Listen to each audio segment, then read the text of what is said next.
आज तक किसी शूद्र ने ऐसा दुस्साहस नहीं किया। और ज्योतिबा को समझा, हमारी प्रथाओं में बाधा न डाले। क्या कर लोगे? देखते हैं कौन पहले थकता है। सेंसर बोर्ड में जितने लोग हैं वो सभी सत्ता पक्ष के लोग होते हैं। तो 16 बार उन सीनों को क्यों काटा गया? ऐसी क्या मजबूरी थी सेंसर बोर्ड के पास? आखिर अच्छा, आपने फिल्म देखी, जो सेंसर बोर्ड कह रहा था या जो लोग सड़कों पर विरोध कर रहे थे वो कह रहे थे कि जाति भेदभाव को भड़का रही है फिल्म, जातिवाद को बढ़ावा दे रही है, ऐसा लगा आपको कहीं? देखिए, बात क्या है कि ये लोग ब्राह्मणों के भी सगे नहीं हैं। अच्छा। अगर मान लीजिए हमारे बाप दादाओं से कुछ गलती हुई तो हम नए भारत में जी रहे हैं, तो हमें उस गलती का प्रायश्चित करने में क्या हर्जा है? क्या आप वही भारत चाहते हैं कि जहां मूछें रखने पर आप उनकी हत्या कर देते हैं, घड़ा से पानी पीने पर पीट कर हत्या कर देते हैं, बारात को घोड़ी पर नहीं चढ़ने देना चाहते हैं, मंदिरों में प्रवेश नहीं होने देना चाहते हैं? ये सरकार की मानसिकता है। नमस्कार, जनता लाइव देख रहे हैं आप और मैं हूं आपके साथ पूजा।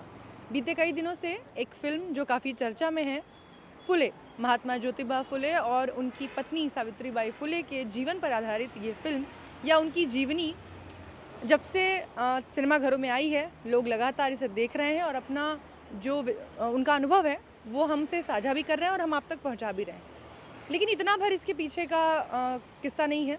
किस्सा इसलिए बड़ा है क्योंकि फिल्म 11 अप्रैल को रिलीज़ होने वाली थी, लेकिन अचानक से सेंसर बोर्ड की नींदें खुलती हैं और अपनी नींद से जागने के बाद वो देखते ही देखते इस फिल्म में 16 कट्स लगा देती है और शर्त रखती है कि इन कट्स के बाद ही ये फिल्म पर्दे पर रिलीज़ होगी। उसके बाद इसको लेकर सड़कों पर भी हमने बवाल देखा। ब्राह्मण समाज के कुछ लोग, बुद्धिजीवी लोग सड़कों पर उतरे और फिल्म का जमकर विरोध किया। लेकिन जब अब फिल्म थिएटर्स में आ चुकी है, लोग इसे देख रहे हैं, तो लगातार एक ही सवाल पूछ रहे हैं कि आखिर विरोध था किस बात का। अब राजनीतिक गलियारों में भी धीरे धीरे फिल्म की चर्चा हो रही है और इस वक्त हमारे साथ पंकज श्रीवास्तव जी हैं जो हाल ही में फिल्म देखकर आए हैं और अपना अनुभव हमसे साझा करने जा रहे हैं। तो सबसे पहला सवाल ये कि आप खुद तिलकधारी हिंदू हैं, तो आपने फिल्म का विरोध नहीं किया? पता नहीं, चंद मीडिया के लोग, चंद समाज के ठेकेदार बनने वाले लोग हिंदू धर्म को समझ क्या रखा है, वो हाथों की कठपुतली बना रखा है। आपको सबसे पहले आपके चैनल के माध्यम से जानकारी दूं, ज्योतिबा राव फूले जी ने छत्रपति शिवाजी महाराज की जो समाधि है उसकी खोज की। जो तमाम हिंदू संगठन छत्रपति शिवाजी महाराज को हिंदू हृदय सम्राट कह रहे हैं,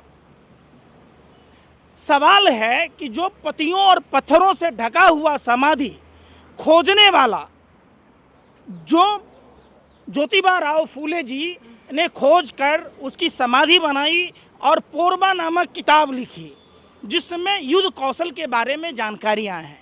किस बात का विरोध कर रहे हैं भाई? और फिर आप कह रही हैं कि हिंदू लोग विरोध कर रहे हैं। वो हिंदू नहीं है। रावण और कालनेमी भी अपने को हिंदू कहता था।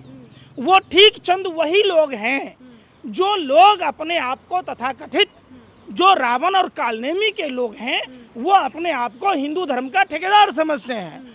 हिंदू धर्म को समझना या किसी भी धर्म को समझना एक जो वही व्यक्ति समझ सकता है जिसको उसके बारे में जानकारी हो। ये राजनीतिक लोग हैं जो भगवा पहनकर हर घटना को अंजाम देते हैं, हर चीज़ का विरोध करते हैं। पहली बात। सबसे बड़ी बात है कि ज्योतिबा राव फूले जी और उनकी धर्मपत्नी ज्ञान ज्योति सावित्रीबाई फुले ने महिलाओं की शिक्षा के लिए सर्वप्रथम स्कूल की स्थापना की।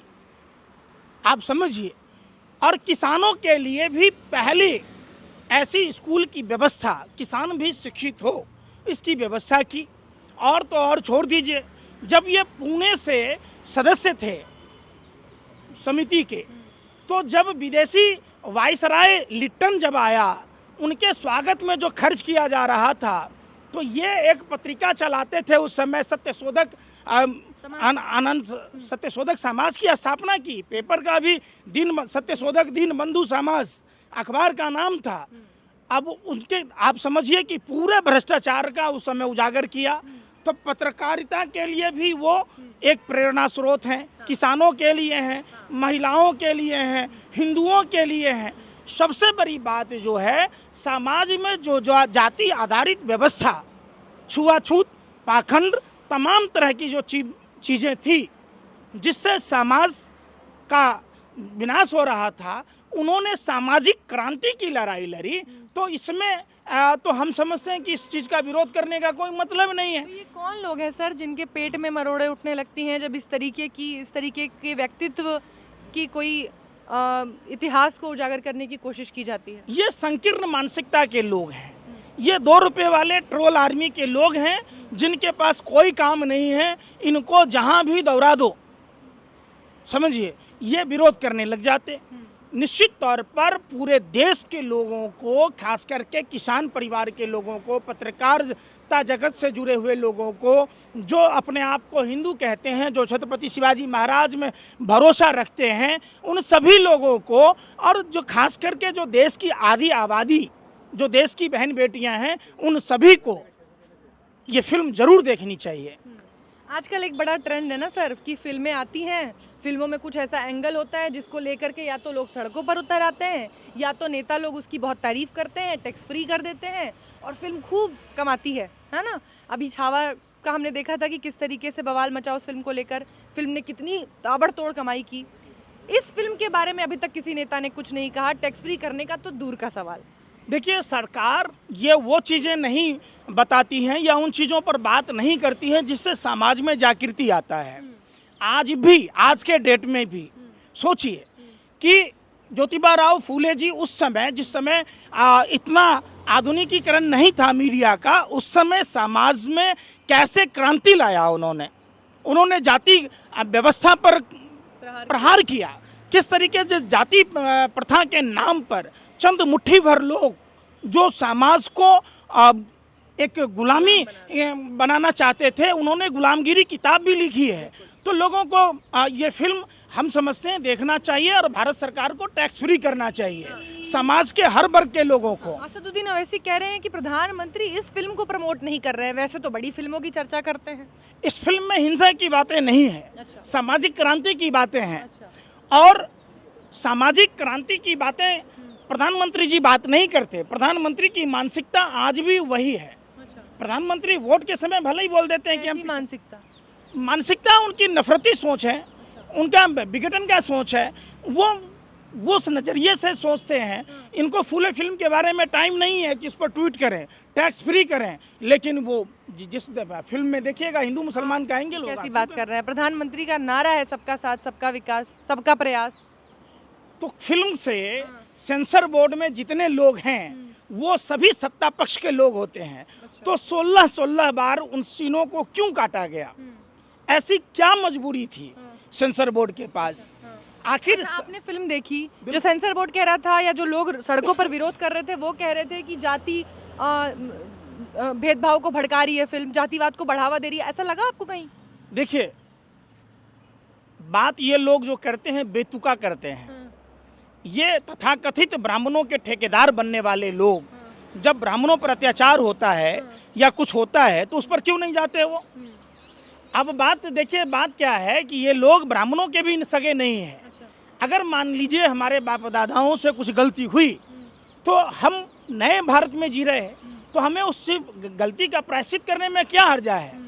क्या आप वही भारत चाहते हैं कि जहां मूछें रखने पर आप उनकी हत्या कर देते हैं, घड़ा से पानी पीने पर पीट कर हत्या कर देते हैं, बारात को घोड़ी पर नहीं चढ़ने देना चाहते हैं, मंदिरों में प्रवेश नहीं होने देना चाहते हैं? ये सरकार की मानसिकता है कि सोचिए कि जब लालजी सुमन जैसे लोगों पर जानलेवा हमला किया गया, ये कौन सा भारत चाहते हैं? आप सोचिए कि एक नेता प्रतिपक्ष को मंदिर में घुसने पर गंगाजल से मंदिर को पवित्र कराया जाता है।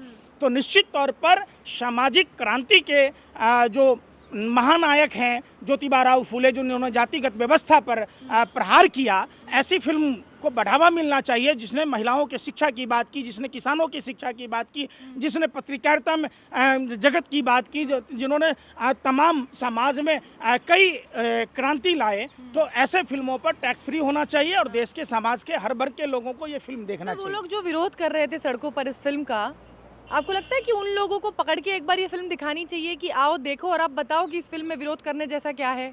मेरी समझ में तो इस फिल्म में और कुछ भी नहीं है।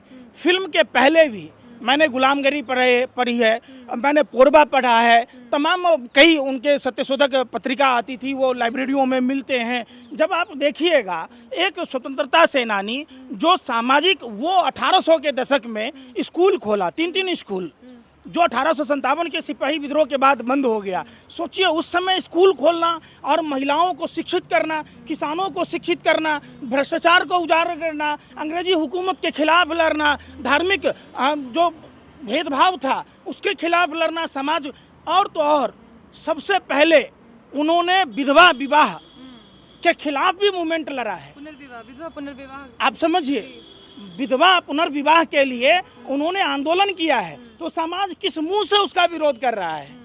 हर आदमी को जीने का हक है। तो उन्होंने तो मानव जीवन में लोगों के हक की लड़ाई लड़ी है। तो निश्चित तौर पर आज अगर ज्योतिबा राव फुले जी आज भी समाज में जिंदा हैं और आज अगर जिस तरीके से उनके विचारों पर चला जाए तो समाज में किसी भी तरीके की कुरीतियां नहीं रहेगी। आपने बिल्कुल सही कहा कि आज भी ज्योतिबा फुले के विचार इस समाज में जिंदा है, लेकिन इस समाज में वो लोग भी जिंदा हैं जो 150 साल पहले उनका विरोध कर रहे थे, उनके भविष्य वेता वाले जो विचार थे उसका विरोध कर रहे थे। और आज जब उनके जीवनी पर, उनके इतिहास में किए गए अच्छे कामों पर एक फिल्म बनी, एक अच्छा प्रयास हुआ, उसका भी विरोध करने वाले लोग हैं। तो ज़्यादा बदलाव नहीं आया है समाज में। देखिए वैसी मानसिकता के लोग आज भी हैं, नहीं तो वरना में मंदिरों में गंगाजल क्यों छीटा जाता, मूछ रखने पर बर्बरता क्यों होती, बारात को में डीजे बजाने पर गोली क्यों मारी जाती। आपको पता है इसी उत्तर प्रदेश में जहां डबल इंजन की सरकार है, वहां सिर्फ अंबेडकर जयंती के दिन डीजे बजने के कारण गोली मार दी जाती है, कोई मीडिया बात नहीं करता है। ये संकीर्ण मानसिकता के लोग हैं, ये मानसिक दिवालियेपन के शिकार लोग हैं, जिनकी मानसिकता बिल्कुल नाम की चीज़ ही नहीं है। ये समाज के लिए कलंक हैं। जो लोग ज्योतिबा राव फुले की फिल्म का विरोध करते हैं वो निश्चित तौर पर उसी मानसिकता के लोग हैं। और उनकी किताब गुलामगिरी पढ़ना चाहिए, पोरबा पढ़ना चाहिए। तमाम एक सवाल और है, जब भी ऐसे पुरोधाओं की बात आती है जिन्होंने समाज में इतना परिवर्तन किया है, लोगों को इतना जागृत किया है, क्या उन लोगों से डर लगता है? आज भी लोगों को उनके विचार आज भी उतने ही प्रासंगिक है? निश्चित तौर पर देखिए, कुछ धर्म के ठेकेदारों ने धर्म में डर और भय दिखाया है। तो ज्योतिबा राव फूले जैसे महापुरुषों ने, जिस आप एक बात बताइए, प्रेस क्लब में अनुमति किसने दिया?